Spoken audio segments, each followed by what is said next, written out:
ధర్మానికి వస్తాం, ప్రేమతో అడుగుతూ ఇస్తాము, లేకపోతే లేదు.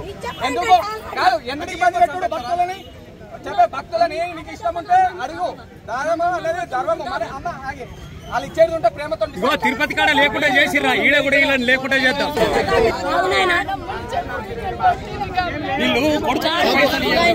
పైసలు అడుగుతున్నా తిరిగి అడుక్కోవాలి. ముసలి కొట్టడం ఎందుకు? మేము ఆల్రెడీ ఇచ్చిపోయినా, మేము ఆల్రెడీ అందరి కోసం ఇచ్చిపోయినాం. ఇంకా లేట్ వచ్చినందుకు వాళ్ళని కొడతారు. ఏమైందమ్మా అసలు ఏమైంది? వాళ్ళు ఏమంటది ధరావు సత్యనారాయణ నేను మనం నేను బడి పెట్టుకొని పోతాను. నాకు కోపం రాదు. దేవుని కాడికి వచ్చిన దర్శనం సత్యనారాయణ నేను మనమని పెట్టుకుని వాళ్ళు ఏమైనా బాడుకోవి ఏంటి కొట్టుకున్నావు అన్న పెడువి మన ఒక్కడే పెట్టిండుగా ఎర్రబాటు వాడు ఉన్నాడు కలగలేదా?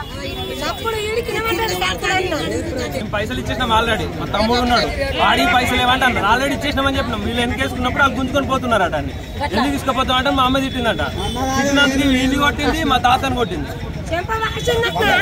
మేమేంతవరకు మా అమ్మని ముట్టాలని చేయగలము? కూడా రోడ్డు కొట్టాలని